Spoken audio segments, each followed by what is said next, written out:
Seguinte, porque o Fluminense venceu a equipe do Paysandu por 3-0, já tinha vencido o primeiro jogo por 3-0 e venceu com toda tranquilidade o segundo jogo também por 3-0. A escalação surpreendeu, né? A gente tá vendo ela aqui, Fred, Fábio, Samuel Xavier, Nino, Felipe Melo, Alexander, André, Lima, Ganso, Arias, Keno e Germancano. Aí você fala, por que surpreendeu? Porque tinha vencido o primeiro jogo do Paysandu por 3-0. Por que escalar o time titular inteiro, sabendo que teria, ou que terá pela frente, uma sequência fundamental? Obrigado aqui ao Jean, geógrafo, pelos 14 meses. Tamo junto, irmão. Vou falar sobre a NBA daqui a pouco também. E aí é o seguinte, porra.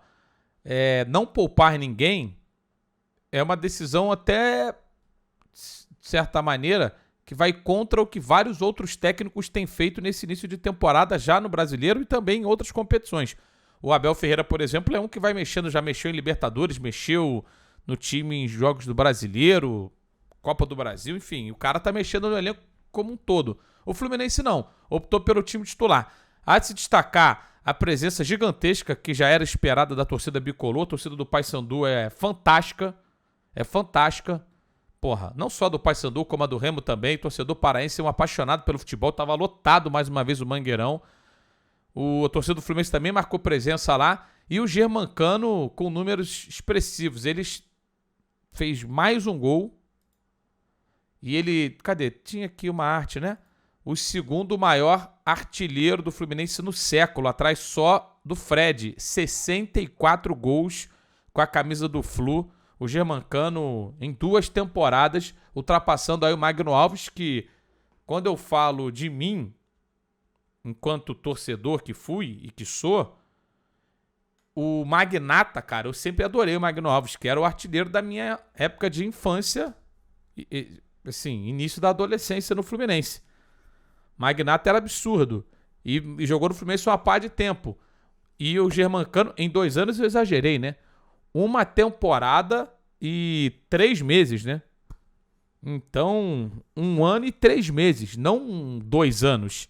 O cara fica só atrás do Fred, que terminou a carreira dele no Fluminense com 199 gols, né? Então, pô, absurdo, fantástico. O Germán Ezequiel Cano Recalde, que é um cara de um faro de gol muito grande. Então o Fluminense não poupou na escalação, mas se poupou jogando. O Keno faz o segundo. O Fluminense até sofreu algumas situações perigosas, porque o Paysandu foi todo pro ataque para marcar lá na frente no começo do jogo. E o Fluminense tentava atrair o Papão para sair com um pouquinho mais de campo, um pouquinho mais de espaço. Quando não conseguiu, correu alguns riscos, é verdade.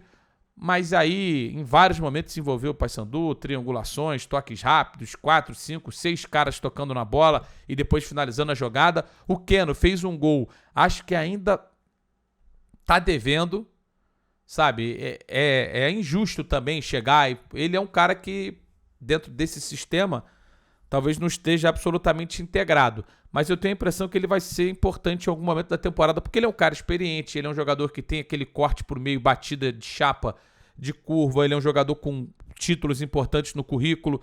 Então, ainda tá devendo, na minha opinião, mas é um jogador de qualidade que pode contribuir, já tá contribuindo, né, de certa maneira, nesse momento do Fluminense. Esses caras aqui estão jogando muito, o Ganso tá jogando muito, nem precisava ter entrado em campo, jogou demais. O Cano tem sido artilheiro, o Samuel Xavier, já falei em outras oportunidades, está jogando demais.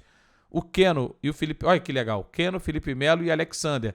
Felipe Melo, apesar de muitos criticarem, eu não sou daqueles que vai chegar aqui e vai criticar necessariamente o Felipe Melo, não. Pode não ter feito um grande jogo, mas ele tem jogado, assim, razoavelmente bem. Para não dizer bem, tem jogado bem, vou falar. Tem jogado bem nas últimas partidas com a camisa do Fluminense. Essa foi a que ele jogou o pior gol do Furacão. E o Alexander é um moleque, assim, de muito potencial. Ele não é tão bom na lateral quanto ele é no meio de campo. No meio de campo ele é melhor do que na lateral, mas tem cumprido muitíssimo bem o papel quando joga na lateral esquerda.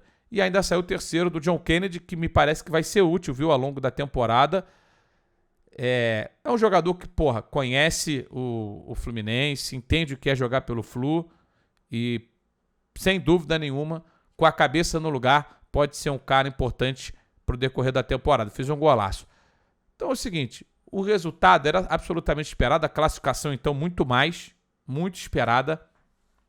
E o Fluminense agora nas oitavas de final da Copa do Brasil vai aguardar o seu adversário, vivendo um grande momento e tem oportunidade sim, é candidato ao título hoje, a gente fala. Lá na frente, como é que vai estar a sequência do Fluminense, se vai estar jogando no mesmo nível, muito provavelmente vai continuar enquanto um candidato ao título.